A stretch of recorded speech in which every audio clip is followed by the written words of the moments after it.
kuidagi lähed need slaidid ka siin. Näpuga peab panema intrast. Tere, minu nimi on Teet ja igapäevaselt teenin leiba pangas. Olen privaatpankur. See tähendab seda, et aitan rikkaid inimesi nende rahade haldamises, investeerimises, finantseerimises ja igapäeva kõikides panga toimingutes. Aga siin kirikus on mul võimalus inimeste eest palvetada, teenida, aeg-ajalt jutlustan. Ja minu isa on olnud ka kunagi siin koguduses pastor. Nii et olen väiksest peale olnud nii-öelda isa kõrval ja selle kiriku õlvida. Nüüd täna me räägime pühast vaimust. Ja inglise keeles on olemas selline mõiste nagu kui me tõlgime teda inglise keeles, on püha vaim, Holy Spirit. Mõnikord öeldakse Holy Ghost ka. Ja see ghost ja spirit, need on sellised väljendid, kui me otse tõlkes tõlgime, siis on nagu vaim või kummitus. Aga püha vaim ei ole üldse kummitus, vaid püha vaim on isik. Ja tänase loengu esimeses osas minu eesmärgiks ongi natukene seletada lahti seda isikut, millised on tema välised tunnused, kuidas teda on kirjeldatud. Ja kui ma kuidagi saaksin alguses võib-olla püha vaimu kirjeldada, siis ma ütleksin, et see on samamoodi, kui te püüaksite elektrit kirjeldada või tuult kirjeldada. Et me saame ainult öelda, et tuul puhub ja me tunneme ja me näeme, kui lehed liiguvad või see paitab meie põski või meil on hästi külm läbi lõikavalt, siis me tunneme tuult. Aga mismoodi see tuul ikkagi toimib? Mis seal sees on? Ja kui ma edasi teid nii-öelda kiusaksin ja ütleksin, et kuidas on lugu elektriga? Te olete kõik elektrit enam ei õppinud, ma näen, et te olete füüsikatundides seda natukene kohas puutunud. Ja elektrit defineeritakse üsna keeruliselt, et laetud osakeste liikumine on ju nii. Aga suunatud liikumine, väga õige, hea parandus. Aga ikkagi, mis asi see on? Saite ta targemaks, kui teile öeldakse, et on suunatud laetud osakeste liikumine. Mis osakesed? Kuidas? Mismoodi nad liiguvad? Kuidas nad käituvad? Siis tuuakse appi magnetväli ja püütakse mitmesuguseid seadusi teha. Ja lõpuks vaadatakse ikka, ja asi taandub lõpuks selleni, mis kasu minul sellest on? Ja täna, kui ma räägin teile pühast vaimust, siis see eesmärk on ikka see, et igal asjal on mingi eesmärk. Jumalal on ka eesmärk püha vaimu kaudu. Ja kui vaadata läbi piibli, kuidas siis püha vaim on kirjeldatud, siis ma tulen tagasi selle juurde, et on kui isik. Ta mõtleb, ta juhib, ta räägib ja tal on ka tunded. Ta võib kurvastada, ta võib vihastada, teda võib pahandada. Kreeka keeles tõlge, üks tema tõlgetest pühast vaimust on ka see, et see sõna on parakleetos ja see tähendab seda, et ta tähendab isikut ehk seda, kes on kutsutud enda kõrvale. Ja seda sõna kasutas Jeesus, kui ta läksid maailmast ära, ütles, et mina läkitan teile selle parakleetose. Ja kui ma seda parakleetost nüüd püüan eesti keelde ümber tõlkida, siis ta on nõuandja, lohutaja, julgustaja. Kui Jeesus läks ära, siis ta jättis oma püha vaimu, kes pidi olema julgustaja, lohutaja, nõuandja. Keegi, kes on tema sarnane. Nüüd, kui teil on kunagi kogenud leina, teil on olnud keegi väga lähedane isik ja ta on lahkunud. Aga me ütleme ikka, et mälestus jääb ja hiljaaegu oli hingede päev, me mälestame neid inimesi, kes on kunagi lahkunud, me mõtleme kõike seda, mida nad on head teinud. Aga mis vahe on pühal vaimul, on see, et ehkki Jeesus läks ära oma jüngrite juurest, Jeesus on ka täna, istub oma isa paremal käel, valitseb üle terve universumi. Aga ta saatis oma püha vaimu ja meie mitte üksnes ei mälesta Jeesus Kristust, vaid see Jeesus Kristus püha vaimu kaudu on ilmutatud meie sees. Ta tuletab meile meelde piiblit, ta lohutab meid, kui meil on raske, ta trööstib meid.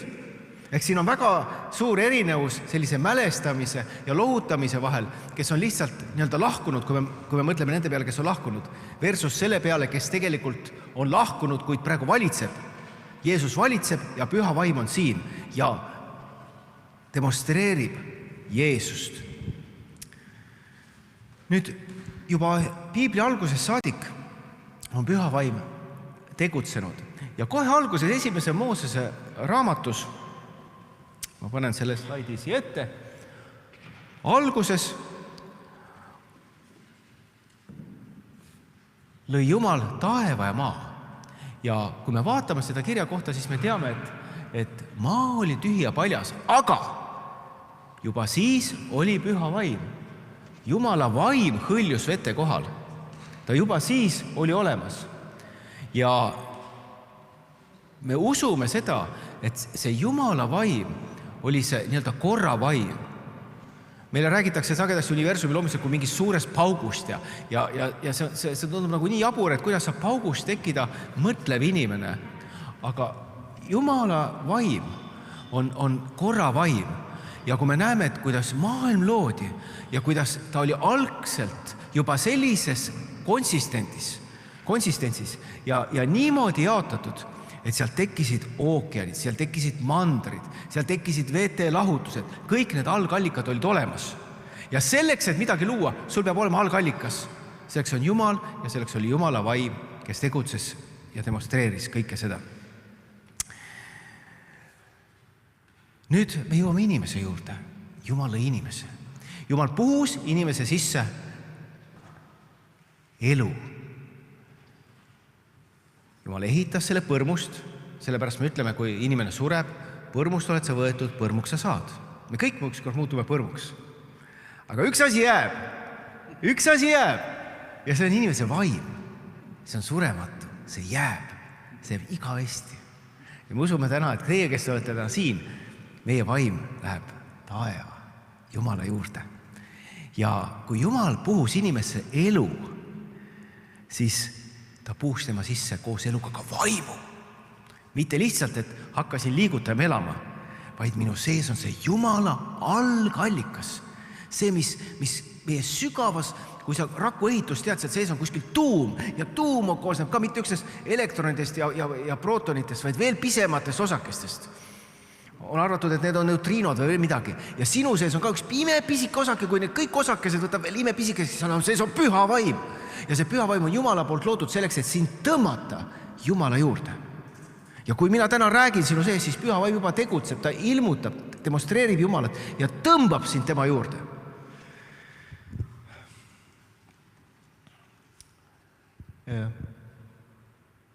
Nii et kui Jumal puhus inimese sisse seda vaimu, siis ta sai elavaks. Seda nimetatakse roh, Jumala hingus sinu sees.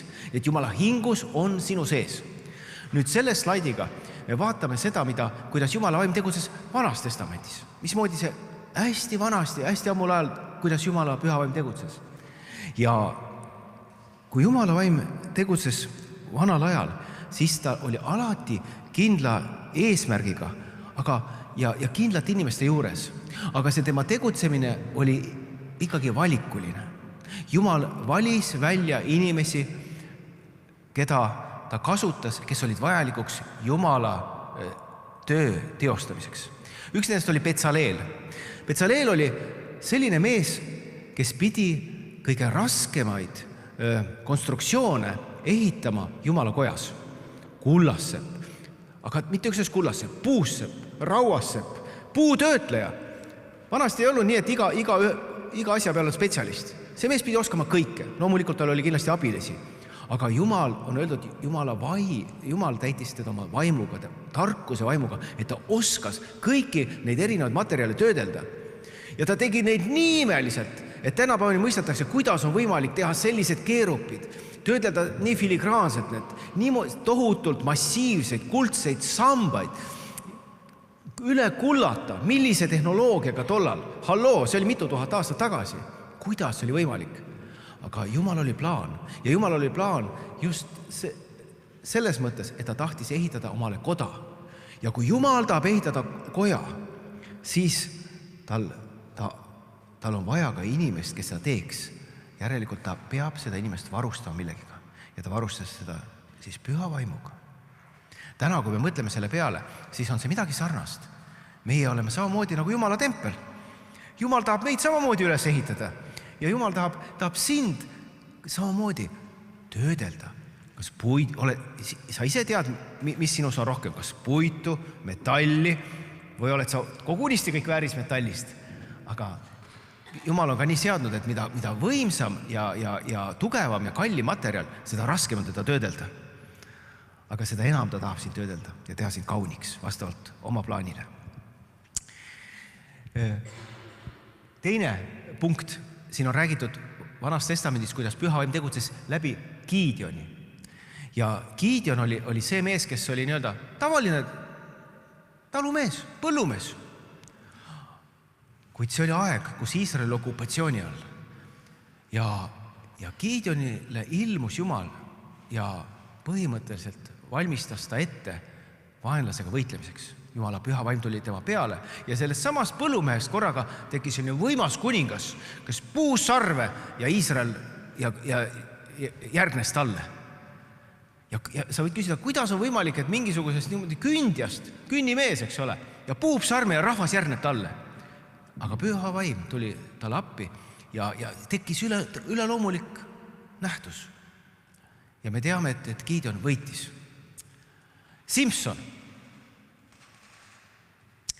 Simson oli samuti ka üks Iisraeli valitsejaid kohtumõistjaid. Ja Simsonil oli tohutu jõud paiknes tema juustes. Aga mitte üksnes juustes ei olnud jõud, vaid see oli nagu püha vaimu poolt antud talle and. Et tal kasvasid need juuksed selliseks, et mida suuremad tal juuksed olid, seda vägevamat jõudu tal oli. Ja piiblis on neid mitu kohta, kus vaenlased ta ründasid. Ja teda püüti kinni siduda.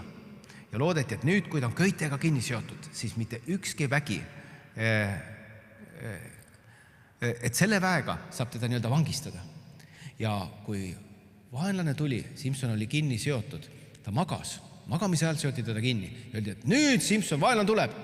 Siis ta purustas need suured nöörid ja lendas peale ja hävitas selle vaenlase. Ja midagi siit sarnast on samamoodi see püha vaimuga, et kui püha vaim on meie juures ja ta on meie juures, siis võib-olla ka sinul on mingisuguseid köidikuid või mingisuguseid sidumisi või mingisugust andestamatust või mingisuguseid halbu mälestusi. Minul oli kunagi selline mälestus, et kui ma sõitsin 9. klassis, kooli ekskursioonil olin ja ma olin selline natuke lobiseja. Ja mulle üks tüdruk ütles, ma mäletan siiamaani, et Teet, parem on, kui sina hoiad oma suu kinni, sest sealt ei tule midagi mõistlikku. Ja ma mõtlesin, Jumal, mis asja? Ja ma usun, et Jumal on mind natuke muutnud, et mõnikord ka minu suust tuleb sellist võib-olla loba ja rumalusi. Aga ma usun, et ka siit tuleb, ja ma palun andeks Jumalalt, ma eksin. Aga ma usun, et siit tuleb ka midagi kasulikku, midagi head. Ja teate mis? Jah, ma mäletan seda, aga ma olen sellest üle. Sest mitmeid aastaid mind kammitses ja mõtlesin, ma olen just selline. Ma ei kõlba, ma ei sobi.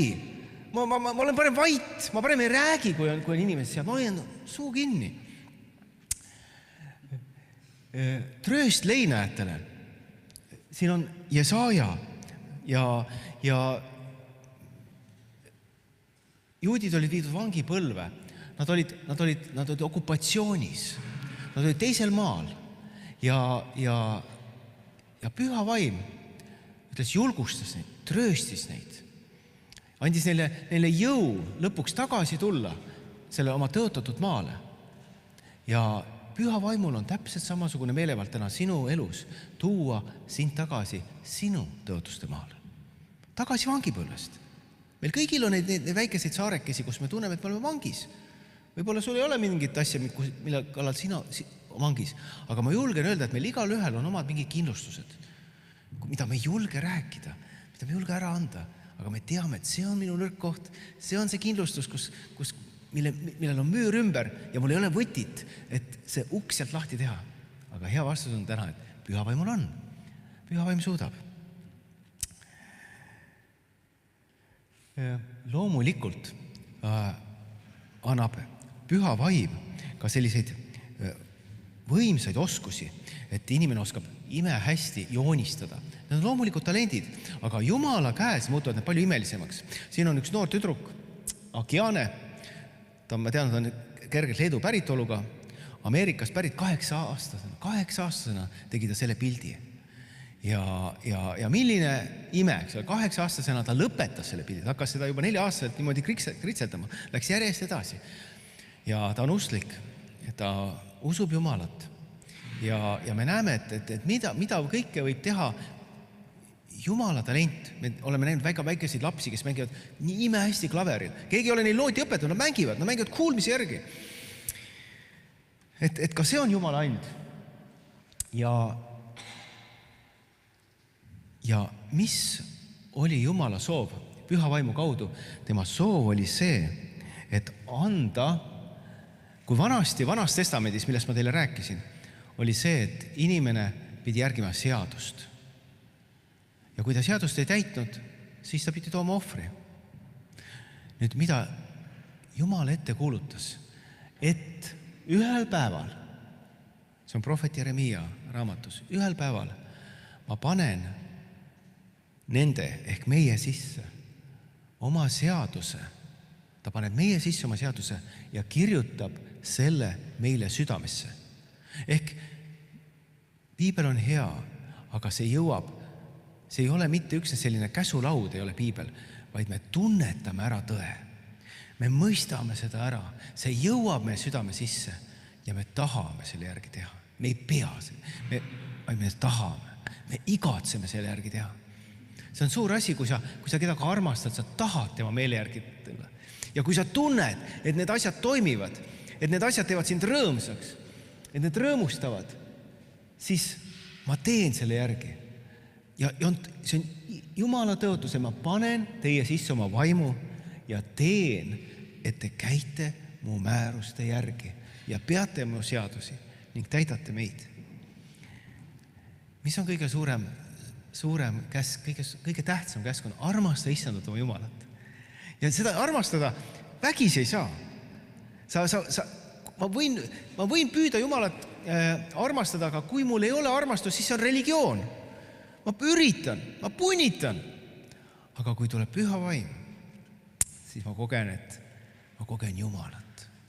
Mul ei ole täna aega, et sellest pikemalt rääkida oma kogemustest. Sellest räägitakse teile täna kindlasti palju.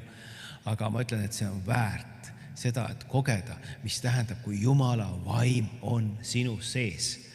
Ja teiseks, võib-olla on ka see hea, sest me kunagi ei tea, mida Jumala vaim just nimelt sinuga teeb. See on igal ühel individuaalne, aga see on selleks, et kirgastada Jeesust, Jumala poega. Siin on üks naisterahvas Jackie Pullinger. Ta oli Aasias, Hongkongis ja ta oli missionär. Ja ta on öelnud sellised sõnad ka, et paljud vajavad Aasias toimetulekuks sellist kivist südant ja plastilisi selliseid hästi selliseid kiireid jalgu. Aga vastupidi peaks olema. Selleks, et tegutseda sellises kohtades, vaja hoopis väga õrna südant ja tugevad jalgu, selles mõttes, et sa ära jookseks, kui et raske on seal. Ja temal osutus see võimalikuks just sellepärast, et ta uskus Jeesust ja ta oli püha vaimuga täidetud. Ja mida teeb püha vaim? Püha vaim annab jõu teha Jumala kutsumist, täita Jumala kutset ja plaani. Nii et Jackil oli üksnes tänu sellele võimalus sellises raskes kohas, kus ta tuhandeid inimesi aitas, hakkama saada tänu sellele, et püha vaim oli temaga. Siinkohal ma peatun, mu aeg on läbi. Tänan teid.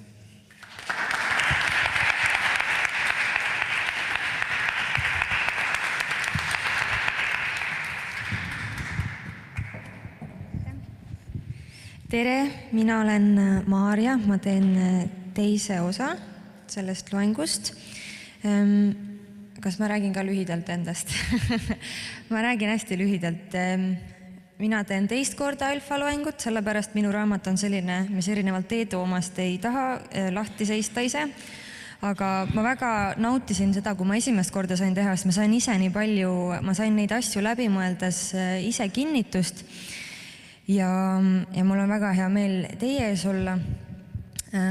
Tavaliselt ma olen natuke noorema publiku ees, ma töötan õpetajana ja seda ma tunnen ka, et Jumal on seda mulle lubanud, et minust on õpetaja saanud ja ma ei oleks ise seda elukutset osanud endale tahta.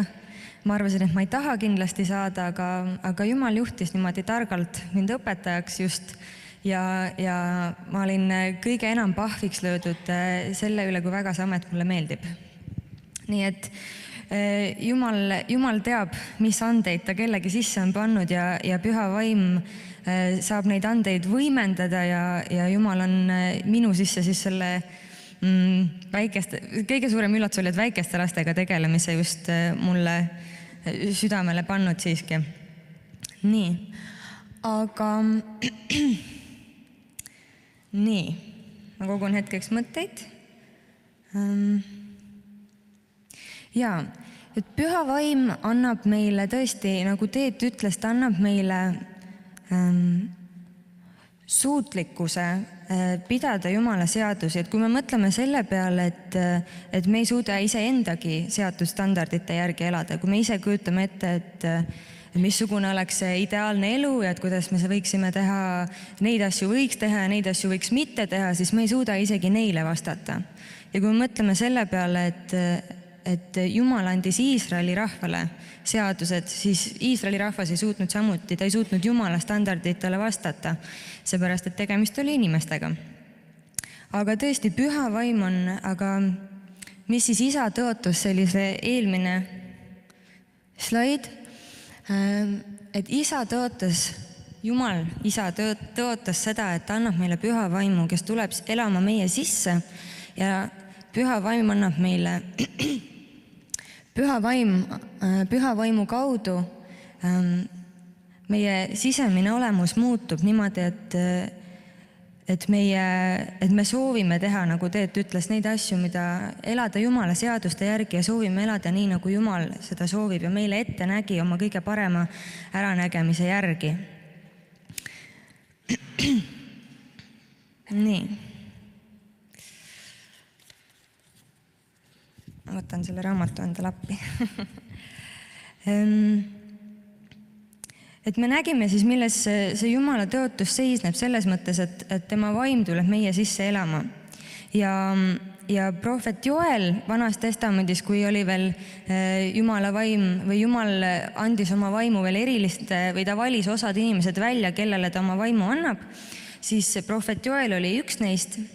Ja prohvet Joeli suu läbi ütles Jumal, et ma valan oma vaimu kõige liha peale. Siis teie pojad ja tütred hakkavad ennustama, teie vanemad uinuvad unenägusid nähes, teie noored mehed näevad nägemusi ja neil päevil valan ma oma vaimuga sulaste ja teenijate peale. Ja see kirjakoht mind väga puudutab sellepärast, sest me näeme, et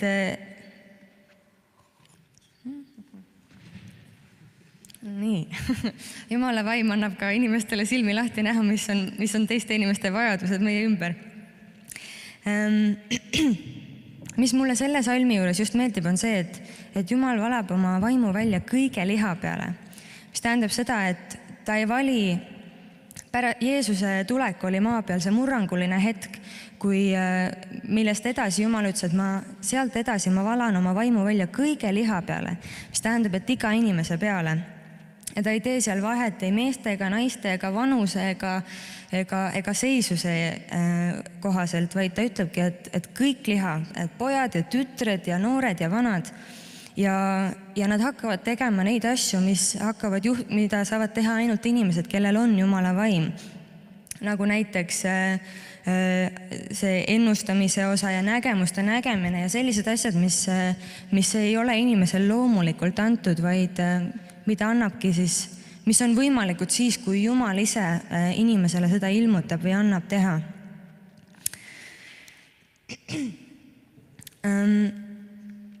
Kui Jeesus siis tuli maa peale, siis enne teda oli ristija Johannes ja temal oli juba ka päris palju järgijaid ja tema käest küsiti, et kas tema oligi see, kes pidi tulema. Ja ristija Johannes vastas, et ei, mina tulin eeltööd tegema, aga pärast mind tuleb keegi, et mina ristin veega, aga pärast mind tuleb keegi, kelle jalatsi paelagi ei kõlba ma lahti päästma. Ja tema ristib teid püha vaimu ja tulega. Nii et kui prohvet Joel juba kuulutas, et Jumal valab oma vaimu kõige liha peale, siis sellest läks veel paar sajandit, läks edasi. Aga kui tuli Jeesus, siis pärast Jeesust hakkasid asjad tõeliselt lahti rulluma selle koha pealt. Ja Jeesus on, kuna Jeesus on üleüldse väga hea või see kõige parem eeskuju, mida me saame kasutada, siis võikski Jeesusest rääkida. Jeesus oli siis mees, kes oli tõeliselt täis püha vaimu ja ta liikus kogu aeg niimoodi, et ta oli püha vaimu poolt juhitud. Piibel räägib sellest, kuidas Piiblis ongi konkreetselt, kui saab välja noppida, siis et ongi, et ta oli täis püha vaimu, et ta aeti vaimu läbi kõrbe pärast seda, kui ta oli ristitud ja ta tuli tagasi vaimu väes. Ja me näeme seda, et see püha vaim oli Jeesuse tegutsemisel tohutult oluline ja püha vaim juhtis igat sammu. Ja mida siis ütles Jeesus püha vaimu kohta? Sest pidage meeles, et sellel hetkel, kui Jeesus veel maa peal oli, siis püha vaim ei olnud veel kõikidele inimestele ligipääsetav päris nii, nagu ta on meil tänapäeval ja praegu ja pärast Jeesuse ülestõusmist. Piiblis on üks seik Jeesuse elust. Lehtmajade pühal oli Jeesus. See on üks juudi traditsioon. Juudid tänavad, kuna Iisrael on kõrbesel alal, siis juudid tänavad Jumalat vee eest ja paluvad, et Jumal varustaks nende rahvast veega ka tuleval aastal.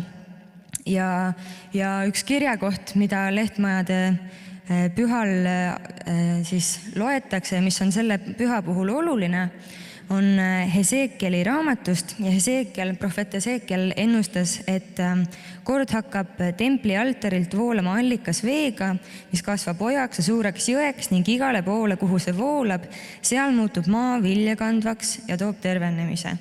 Ja seda juudid väga ootavad ja ootasid tol ajal. Aga see oli suur pidustus. Ja selle pidustuse viimasel päeval Jeesus tõusis püsti ja ütles, kellel on janu, see tulgu minu juurde ja joogu. Kes usub minusse, nagu ütleb kiri, selle ihust voolavad elavad veed. Ja sellega Jeesus andis selle sõnumi, et need elavad veed, see ei ole niivõrd füüsiline vesi, kuivõrd see on selle isikuga seotud ja püha vaim on see elav vesi, mis kustutab janu ja millega tuleb tervenemine. Ja selle raamatu kirjutaja Johannes ka ütleb või seletabki seal juures, et Jeesus rääkis siis pühast vaimust, kelle pidid saama need inimesed, kes Jumalasse usuvad ja Jeesusesse ka muidugi. Sel hetkel veel püha vaimu siis ei olnud, aga pärast Jeesuse ristilöömist ja pärast seda, kui ta oli maha maetud ja ta oli üles äratatud, siis ta veel käis mõnda aega maa peal ringi, aga vahetult enne seda,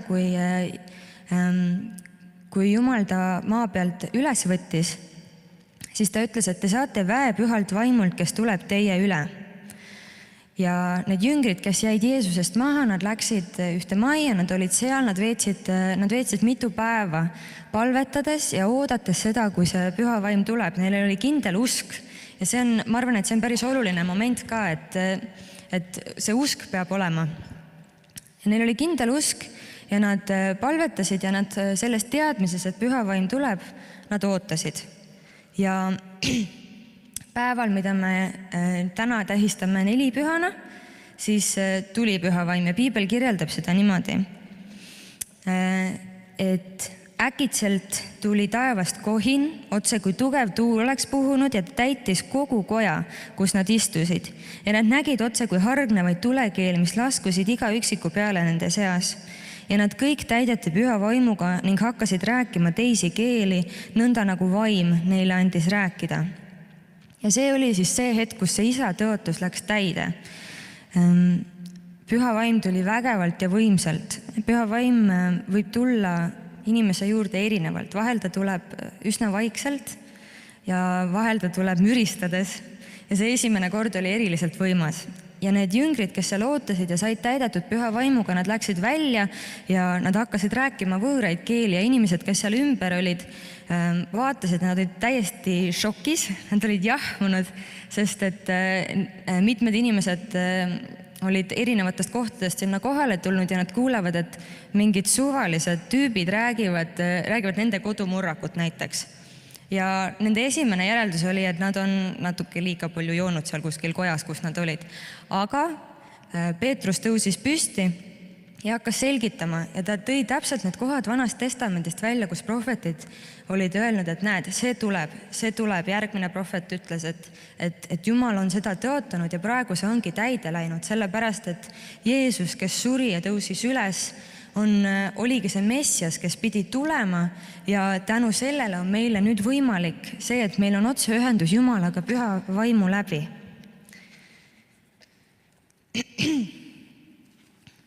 Niimoodi. Ja rahvas oli sellest väga puudutatud. Meie vanasõna ütleb ka, et oma silm on kuningas. Tihtipeale ongi, inimene peab ära ootama selle hetke, kus midagi talle nii puust ja punaseks ette tehakse. Et enne ei usu, aga kui ise ükskord näed, siis ei ole nagu kuhugi enam minna või ei ole muud võimalust kui uskuda. Ja rahvas, kes seal ümber oli, küsis, et mis ma nüüd pean tegema.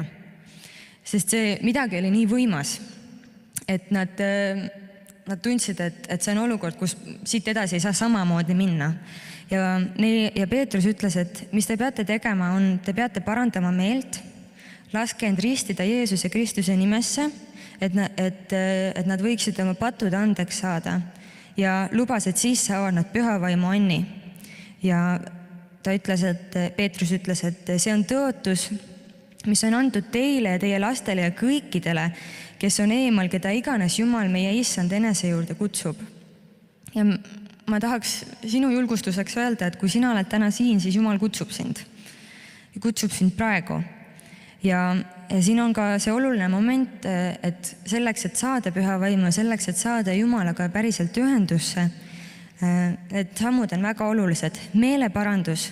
See, kui sa näed, et midagi sinu elus on valesti, mingid mustrid on kahjulikud või sa tunned, et need on patused või ebameeldivad Jumalale, et sa tunnistad need ja sa lähed edasi muudetud meelega. Ja ristimine ja siis püha vaim, et need on tohutult olulised sammud, ilma milleta ei ole võimalik Jumalaga seda päris kvaliteeti kätte saada. Ja hea uudis on see, et me endiselt elame sellel ajal, mis on pärast seda, kui Jeesus tõusis üles ja püha vaim on maa peal ja meie juures. Ja Piibel lubab, et iga kristlane saab selle issanda tõotuse. Et täna pole seda, kus on ainult üksikud inimesed, keda me peame kuskilt üles otsima. Et me ei pea minema mingisuguste eriliste inimeste juurde selleks, et saada vastuseid Jumalalt, vaid Jumal tahab meie igaühega ise rääkida. Ja see on võimalik just pühavaimu läbi ja pühavaimu kaudu. Ja ma pean tunnistama, et ma ise kristlasena olen mõelnud, ma olen juurelnud selle üle, et kuidas on näiteks võimalik, et suured teoloogia haridusega professorid, kes tunnevad Jumala sõna niivõrd hästi, see sõna, mille kohta me räägime ja kuuleme, et see on sõna, millel on vägi ja ometi see ei ole nende reaalsus, see, mis seal sõnas kirjas on. Ja ma olen väga palju mõelnud, et kuidas see võimalik on? Ja see vastus on tegelikult nii lihtne. Need on inimesed, kes näevad seda mustvalgel trükitud sõna, aga neil ei ole püha vaimu. Ja täpselt nagu Teet ütles, püha vaim on see, kes teeb usu ja Jumala reaalseks ja elavaks. Püha vaim on see, kelle kaudu terve sinu usuelu kogemus ja sinu usuelu võib olla päris asi, millel on mingid viljad. Ja ja püha vaimul on viljad, mis on hästi konkreetsed ja ma arvan, et on väga oluline, et iga inimene iga natukese aja tagant oma elus mõtleb, mis on minu elu viljad. Mis on see, mida ma näen enda ümber, missugused on need suhted, mis mul teistega on, kas need kasvatavad teisi inimesi, kas need tõstavad neid üles, kas need suhted tõstavad mind üles, kas see, kui ma lähen, teen oma tööl või koolis mingeid asju, kas see on minu parim, kas see arendab mind, kas see on teistele inimestele eeskujuks. See on selline hea mõttekoht ja piibel kirjeldab ka, missugused on vaimuviljad, need on tasadus ja need on pikk meel ja üksmeel ja armastus. Need on sellised tohutult sügavad ja head asjad, mida ma usun, et iga inimene enda ellu igatseb, aga mis on tõeliselt, reaalselt, püsivalt võimalik. Ma arvan, et igaüks suudab lühiajaliselt ennast kätte võtta ja öelda, et nii, nüüd ma enam neid asju ei tee ja ma olen ainult hea. Aga kuni järgmise veani, eks ole. Siis püha vaim on see, kes annab meile tugevuse päriselt jätkata ja päriselt elada nii, nagu Jumal seda meile tahtis. Ja kui me mõtleme selle peale, kes on Jumal, kui suur ja võimas ja imeline ta on, ja kui ta lõi selle inimese, ta ei loonud meid selleks, et meid piinata, vaid ta lõi meid selleks, et me võiksime elada õnnelikult ja et me võiksime elada nii, et meie elul on tähendus ja et me võiksime minna edasi igavesse ellu. Ja selle jaoks meil on tohutult vaja püha vaimu, kes annab meile seda tarkust, missuguseid samme astuda. Ja ma lõpetaksin ühe sellise illustratsiooniga, mida ma kuulsin, mis oli minu meelest tohutult kaunis. Või see, et kui Jumal on päike, siis Jeesus on see valgus, mis päikesest paistab. Ja see on nii imeline ka sellepärast, et kui Jeesus käis maa peal, siis ta osutas väga palju mingitele valgus paljastab, ta toob nähtavale mingid asjad, mis toimuvad, head ja halvad asjad. Ja Jeesus vägagi oli see, kes osutas paljudele valukohtadele. Aga püha vaim on see soojus, mis päikeselt tuleb. See on see, mis muudab see teeb sind seest soojaks ja puhtaks ja elu on selline elamist väärt. Nii, ja sellega ma lõpetaksingi.